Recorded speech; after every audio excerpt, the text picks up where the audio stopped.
کل کو ثاقب نثار صاحب جس طریقے سے جن کے خلاف کر رہے تھے اس وقت پی ٹی آئی والے بہت خوش تھے، میں اس وقت بھی خوش نہیں تھا، میں اس وقت بھی کہہ رہا تھا کہ یہ گورنمنٹ کا ڈومین ہے، یہ ایگزیکٹو کا ڈومین ہے، اس ڈومین میں جوڈیشری کو ہاتھ نہیں مارنا چاہیے۔ میں آج بھی اسی نظریے کا قائل ہوں، چاہے خان صاحب کی گورنمنٹ کو کچھ بھی ہو، چاہے وہ نااہلی کا ان پہ الزام ہو، چاہے وہ بہت مشکلات میں ہوں، لیکن he is the chief executive of the country, executive powers ان کے پاس ہیں، جو ایگزیکٹو ہے وہ پی ٹی آئی کی گورنمنٹ ہے۔ سپریم کورٹ آف پاکستان یا عدالت عالیہ کو میرے حساب سے انتہائی ادب کے ساتھ ان کو کوئی حق نہیں پہنچتا کہ وہ ایگزیکٹو کے کام میں مداخلت کریں۔ ذرا کہیں تو صحیح باقی لوگوں سے کہ وہ ذرا بولیں تو صحیح، ذرا ہمت تو کریں، نہیں بولیں گے میرے بھائی۔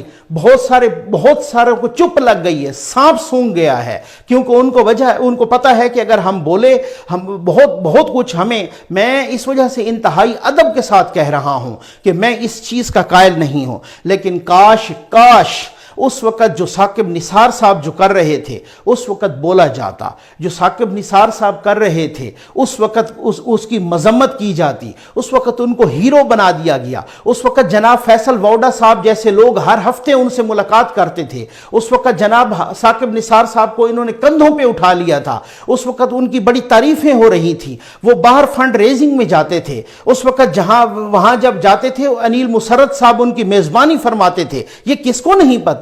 وہاں تو آپ کو معلوم ہے کہ کیا کیا نہیں ہوا۔ آج وہی مقافات عمل ہے۔ جناب اشفاق صاحب کہتے تھے، اشفاق احمد صاحب، کہ یہ جو دھوکہ ہوتا ہے نا یہ آپ کسی کے ساتھ نہ کریں، کیونکہ اسے اپنے ٹھکانے سے بڑا پیار ہوتا ہے، وہ گھما کے دوبارہ اپنی پوزیشن پہ آتا ہے۔ تو یہی بات میں آپ کو کہہ رہا ہوں کہ کل جو کچھ آپ نے بویا تھا آج وہی کچھ آپ کاٹنے جا رہے ہو۔ اگر کسی کی آنکھیں نہیں ہیں، اگر کوئی نابینا ہے، میں نظریاتی یا سیاسی آنکھوں کی، میں شعور کی آنکھوں کی بات کر رہا ہوں، ویسے کوئی نہیں ہے کہ مثلا کسی کو کوئی کچھ بھی ہو تو وہ اللہ تعالیٰ کے کام ہے، لیکن اگر کسی کوئی اس طریقے سے شعور کے اعتبار سے اگر کوئی نابینا ہے تو اس کا میں ذمہ دار نہیں ہوں۔ وہ نہیں دیکھ سکتا کہ گراؤنڈ ریالٹیز اس وقت کیا ہیں، اس وقت حالات کہاں جا رہے ہیں۔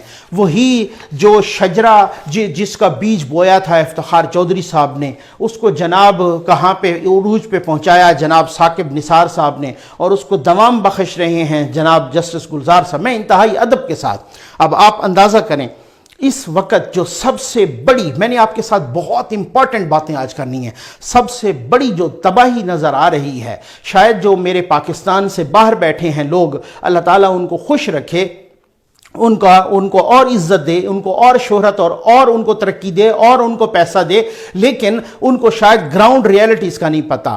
اب یہ ہے صورتحال کہ کرونا پاکستان میں سیکنڈ پرائورٹی اختیار کر گیا ہے، حالانکہ وہاں ڈائریکٹ جان کا مسئلہ ہے، وہاں جانے جا رہی ہیں۔ جو ٹاپ موسٹ پرائورٹی جس کی سب کو فکر لاحق ہو گئی ہے وہ ہے آپ کی اکانومی، وہ اکانومی ہے۔ لوگ کہہ رہے ہیں کہ اکانومی سب سے بڑی تباہی ہے، ایک ایسی طرف حالات جا رہے ہیں۔ اب کیا ہے، ذرائع کہہ رہے ہیں، صرف ذرائع نہیں کہہ رہے، آوازیں اٹھنے لگ گئی ہیں نیشنل گورنمنٹ کی، کہ جناب لوگ کالم لکھنے لگ گئے ہیں، جی ہاں، کہ نیشنل گورنمنٹ کیسے بنے گی، کس طریقے سے بنے گی۔ لوگ باتیں کرنے لگ گئے ہیں کہ یہ نیشنل، یہ ایسا کیوں ہوا ہے۔ اب بات یہ ہے کہ اگر نیشنل گورنمنٹ کو اس طرح کی بنتی ہے تو اس کو لیگل کور کون دے گا، کیونکہ کانسٹیٹیوشن آف پاکستان میں تو کسی قسم کی کوئی نیشنل گورنمنٹ کی کوئی بات نہیں ہے، کسی قسم کا کوئی نیشنل گورنمنٹ کا کوئی ذکر نہیں ہے، اس کو کون دے گا۔ تو حالات میں آپ کو بہت ہی آنیسٹلی اور کیٹاگوریکلی بتا رہا ہوں کہ حالات وہاں جا رہے ہیں، حالات یا جا رہے ہیں یا لے کے جایا جا رہا ہے حالات کو، کہ جہاں پہ خان صاحب خود ہاتھ کھڑے کر دیں کہ جناب بس میری بس ہو گئی ہے۔ میں آپ کو بہت وثوق سے، ایسا کیوں ہے آپ ذرا تھوڑا سا سوچیں، میں نے بھی سوچا، آپ بھی ٹھنڈے دل سے سوچیں کہ شروع ہی سے خان صاحب کی گورنمنٹ آئی، خان صاحب نے سنجیدگی سے گورننس پہ کسی قسم کا خیال ہی نہیں کیا، صرف اور صرف ان کا ایک ہی خیال تھا اور نیریٹو تھا، فلاں چور ہے، فلاں کرپٹ ہے، فلاں ڈاکو ہے، اس کو پکڑ لو، اس کو رگڑ دو، اس کو جیل میں ڈالو۔ کیا ہوا؟ یہی ہوتا رہا۔ نیب کا کیا ہوا؟ یہی ہوتا رہا۔ آپ کے کوئی اعتبار نہیں کرتا۔ نیب نے کوئی 50 ملکوں کو خط لکھا ہے، ٹھیک ہے، لیکن کسی نے آپ کو، میں معذرت کے ساتھ کہوں گا، گھاس نہیں ڈالی۔ اس کی وجہ یہ ہے، کوئی کہہ رہے ہیں کہ 50 ملکوں 45 نے تو آپ کو جواب ہی نہیں دیا، کوئی 5 نے کوئی جواب دیا، اس کا جواب بھی اسی طریقے سے بہت ہی کوئی ڈسکریجنگ قسم کا جواب تھا، اس نے کوئی آپ کی بات نہیں مانی۔ ایسا کیوں ہے؟ کیونکہ لوگ، انٹرنیشنل کمیونٹی اس چیز پہ قائل ہو گئی ہے کہ آپ احتساب نہیں کرتے، آپ انتقام کرتے ہیں۔ میں نے آپ کے ساتھ بہت میں وہ بتاتا ہوں کس طریقے سے، اب آپ اندازہ کر لیں، یہ صرف نیب کی بات ہے۔ آپ کا بیانیہ پٹ رہا ہے، بلکہ پٹ چکا ہے۔ کیا تھا بیانیہ؟ 2013 میں بیانیہ آپ لے کے چلے تھے دھاندلی والا، آپ جس کی بنیاد پہ آپ نے دھرنا بھی کیا تھا۔ وہ بیانیہ پہلے وہ کمیشن کے تھرو پٹ گیا، جو کہ وہ جوڈیشل کمیشن بنا تھا سپریم کورٹ کی نگرانی میں، ٹھیک؟ اس کمیشن رہی صحیح کسر ابھی جہانگیر ترین صاحب کے بیان نے ختم کر دی، اور وہ پوری کر دی، اور انہوں نے کہا کہ وہ جو 2013 کا الیکشن اور ہم نے جو دھاندلی کا رونا رویا تھا اور ہم نے دھاندلی کی تھی، دھاندلی کوئی نہیں ہوئی تھی، وہ تو کوئی 2-4 سیٹوں کی بات تھی، ادروائز وہ تو ہم اس لیے ہارے تھے کہ ہمارے پاس الیکٹیبلز نہیں تھے۔ اب آپ خود بتائیں کہ اب لوگ مجھ سے پوچھتے ہیں کہ جناب کرپشن، آپ نے کرپشن پہ کسی کو سزا دی کب ہے؟ آپ نے تو کرپشن کو کرپشن کے انداز میں پکڑا ہی نہیں ہے۔ آپ نے تو کسی کو پکڑا ہے کرپشن کا بہانہ بنا کے، آپ نے تو کسی کو پکڑا ہے فلاں کی چیز کا بہانہ بنا کے۔ اب لوگ کہتے ہیں جناب کہ کرپشن کیس چلا پاناما پہ، ختم ہوا اقامہ پہ، پھر اس کے بعد آپ نیچے آ جائیں، آپ نے کرپشن پہ ایک شخص کو سزا دی، اس کے کچھ عرصہ بعد ایک ویڈیو آ گئی، اس ویڈیو ارشد ملک صاحب کی جج کی ویڈیو تھی، اس ویڈیو نے رونگٹے کھڑے کر دیے۔ خود گورنمنٹ نے کہا اس ویڈیو کا ہم فرانزک آڈٹ کروائیں گے۔ وہ آڈٹ کیوں نہیں ہوا؟ جناب وہ آڈٹ ہوا ہے، وہ آڈٹ اس کا پہلے بھی ہو چکا تھا، اور وہ آڈٹ خود گورنمنٹ نے بھی، یہ میں آپ کو بتا رہا ہوں، ذرائع بتا رہے ہیں، خود گورنمنٹ نے بھی آڈٹ کرایا۔ گورنمنٹ کو پتہ چل گیا یہ ویڈیو سچی ہے، یہ ویڈیو بالکل ٹھیک ویڈیو، جینوئن ویڈیو ہے، ٹھیک ہے نا؟ اب اس کے بعد وہ چپ ساتھ گئے، تو کیا اس کے بعد انگلی نہیں اٹھے گی؟ جناب بالکل اٹھے گی۔ آج لوگ کوشچن کرتے ہیں کہ ذوالفقار علی بھٹو یا سندھ کا بھٹو کیوں نہیں مرتا؟ اس لیے نہیں مرتا کہ آپ نے انہیں ان نیچرل انداز میں مارا ہے۔ آپ نے اگر اسے نیچرل انداز میں مرنے دیا ہوتا تو پھر اس کے بعد ایسا نہیں ہوتا۔ میں لکھ کے دیتا ہوں، ہو سکتا ہے آج ان کا کوئی نام لیوا بھی نہ ہو سکتا ہے ان کی نیگیٹیوٹیز زیادہ ہو رہی ہوں ڈسکس اور ہو رہی ہوتی اور پازیٹیوٹیز کم ہو رہی ہوتی، لیکن آپ نے انہیں اس طریقے سے مارا، اور اس کا ثبوت کیا ہے؟ اس کے بعد تو آپ حالت دیکھ لیں نا، خود جسٹس نسیم حسن شاہ، ان سے پہلے والے جو چیف جسٹس سے جناب کھوسہ صاحب، ان کے وہ سسر تھے، وہ ٹی وی پروگرامز میں کہہ چکے مجھ پہ کن کا پریشر تھا، میں نے کن کے پریشر پہ ہم نے ذوالفقار علی بھٹو کو پھانسی دی، اور وہ اپنے کتاب میں لکھ چکے۔ اس کے بعد بھی کوئی گنجائش باقی رہ جاتی ہے آپ کے نظام انصاف کی؟ اس کے بعد بھی ہم بہت مائنیوٹلی اس چیز کو نوٹ کرتے ہوتے ہیں۔ آپ نے بھی نوٹ کیا ہوگا، نواز شریف جب 2017 میں نااہل ہونے سے سپریم کورٹ نے جب ان کو نااہل کیا، اس سے چند ماہ پہلے تک وہ جناب جلسے کر رہے تھے، وہ ایک طرح سے جہاں بھی جاتے، وہ ان کا کوئی آفیشل بھی پروگرام ہوتا تو ان کو جلسے میں کنورٹ کر لیتے۔ آپ دیکھتے، آپ کو اگر یاد ہے یا نہیں ہے، مجھے بہت ایک لفظ، ایک لمحہ اچھی طرح سے یاد ہے، کیونکہ ہم صاحب بطور صحافی ایک مائنیوٹلی ایک چیز کو آبزرو کرتے ہیں۔ ان کی اگلی سیٹوں کے علاوہ پچھلی ساری سیٹیں فارغ ہوتی تھیں، ان کا ایک پنڈال نہیں فل ہو پاتا تھا، لیکن جیسے ہی آپ نے ان کو نااہل کیا یا نااہل کروایا، اور اس کے بعد وہ جی ٹی روڈ پہ نکلے، جناب تانتا بندھ گیا لوگوں کا۔ اس کے بعد انہوں نے جلسے کیے، لوگوں کا تانتا بندھ گیا، آپ سے سنبھالا نہیں جا رہا تھا، آپ نے جلدی ان کو اندر ڈالنے کی کوشش کی۔ اس کے بعد مریم نواز نکلی، تانتا بندھ گیا۔ کیا ہوا؟ آپ ایسے جس کسی کو بھی کریں گے، آپ کو یاد ہوگا، میں آپ کو انٹرنیشنل مثالیں بھی دے سکتا ہوں، صدام حسین جو کہ بہت ہی ظالم جابر حکمران مشہور تھا، عیاش ترین تھا، پتہ نہیں کیا اس میں ان کے اپنے لوگوں کو اس میں کوئی ایک خوبی نہیں نظر آتی، ٹھیک ہے؟ خطے کے لیے وہ پورے خطے کے لیے ایک انتشار تھا، لیکن اسی صدام حسین کو جب امریکہ نے عید کے دن یعنی بقرعید کے دن سزائے موت دی، اس کے بعد آپ نے دیکھا، اور وہ گلف وار میں بھی آپ نے دیکھ لیا کہ حکمران ایک طرف تھے، عوام سارے کے سارے صدام حسین۔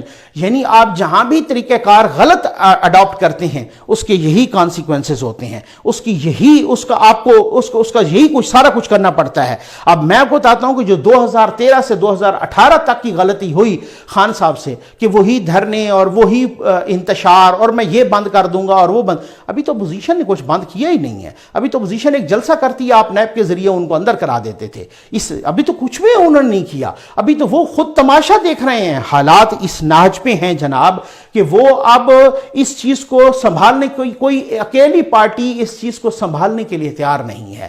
اکانومی کی حالات کی میں بات کر رہا ہوں. پہلے کیا مسئلہ تھا, اب رہی صحیح کسر جو اس کرونا نے پوری کر دی ہے. اب سوال ہی پیدا نہیں ہوتا کہ کوئی ایک جماعت اکیلے میں اس کو, اب کیا ہو رہا ہے کہ جناب ایک ایسی گورنمنٹ تشکیل دی جائے کہ جی وہ اصلاحات بھی کرے, الیکشن اصلاحات بھی کرے, وہ اکانومی بھی کرے, اور یہ کچھ عرصے تک چلا کے پھر اس کے بعد اس کو ڈیزالو کر دیا جائے اور تحلیل کر دی جائے اسمبلی, اور پھر اس کے بعد جو ہے نا نئے الیکشن کروائے جائیں. یہ ابھی علیم خان کے معاملے میں کیا لوگ کہہ رہے ہیں, سر آپ تو کہہ رہے تھے وہ تو پھر اب وہ آ گئے ہیں دوبارہ.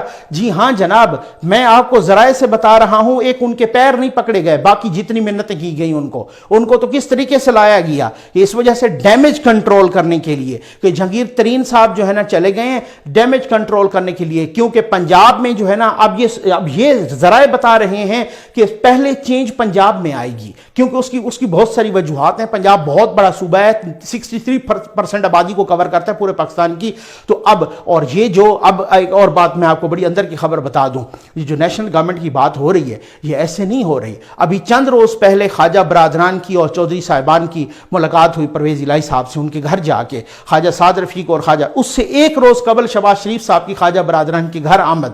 یہ سارے آپ تانے بانے ملائیں, ذرا ڈاٹس کنیکٹ تو کریں, ذرا ڈاٹس تو ملائیں, ٹھیک ہے نا. آپ کو پتہ چلے گا کیا اس میں لوگ کہہ رہے ہیں, ذرائع کہہ رہے ہیں کہ اس میں بھی جو ایجنڈا تھا, مین پوائنٹ, مین ایجنڈا وہ یہی نیشنل گورنمنٹ کا تھا, یہی کوئی کنسنسس ہو رہا ہے, اور یہی اسی طریقے کی کوئی ڈسکشن ہو رہی ہے کہ کس طریقے سے نیشنل گورنمنٹ بنائی جائے.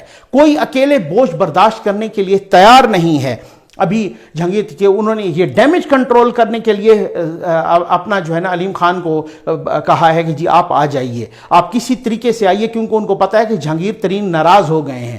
آپ پھر وہی غلطی کر رہے ہو کہ جہانگیر ترین جناب ناراض ہوئے, آپ نے خسرو بختیار کو نکال دیا بیچ میں سے, فورنزک آڈٹ جو کرا رہے ہیں, آپ نے جناب ممون سلائی صاحب کو نکال دیا, آپ نے کئی اور کو نکال دیا. آپ غلطی پہ غلطی کر رہے ہو. خان صاحب میں آپ کو انتہائی ادب سے کہتا ہوں سر, میں آپ you are the chief executive of the country. Chief executive کے لیے کوئی بھی بیٹھ کے کہیں پر بھی گلا, اب یہ اپروچ ہے نا کہ کہیں پہ بھی کوئی گلا کرے گا, آپ کا کوئی منسٹر ہوگا, آپ کا کوئی وزیر ہوگا, آپ کا کوئی اور الیکٹڈ نمائندہ ہوگا, آپ کی کوئی پارٹی کا کوئی زعما ہوں گے, وہ کہیں پہ بیٹھ کے, تو یہ اپروچ کہ کسی سویلین ایجنسی کے ذریعے ان کو یہ کرنا کہ جی آپ کا تو ہمیں پتہ چل گیا ہے, تو آپ اس طریقے کی اپروچ, یہ تو بہت ہی نیگیٹو اپروچ ہے, یہ تو بہت ہی ڈس اپوائنٹنگ الارمنگ قسم کی اپروچ ہے کہ اگر آپ نے میرا گلا کیا تم تو گئے, یا تو تم اگر مخالف ہو تم جیل میں گئے, اگر اپنے ہو تم سائڈ پہ ہو گئے, تمہارے خلاف یہ انکوائری کھلے گی, تمہارے خلاف وہ انکوائری کھلے گی. یہ طریقہ کار جو ہے, یہ تو اگر اس طریقے سے دیوار سے لگانا ہے, آپ یقین جانیے پی ٹی آئی کے الیکٹڈ لوگ کہہ رہے ہیں کہ خان صاحب کو ایسے غیر منتخب لوگوں نے کلے کی طرح گھیرا ہوا ہے کہ ہم, یہ ان کے الفاظ میں آپ کو بتا رہا ہوں کہ ہم چیخیں بھی صحیح تب بھی خان صاحب تک اپنی آواز نہیں پہنچا سکتے. دس از ویری الارمنگ, بہت ہی الارمنگ ہے. آپ ڈاٹس ملائیں, جس طریقے سے جیسے جن زاویوں سے اور جن میڈیم سے پچھلوں کی گورنمنٹ جس طریقے سے ختم کی گئی یا کرائی گئی, وہی راستہ اپنایا جا رہا ہے, وہی ساری صورتحال آگے آ رہی ہے.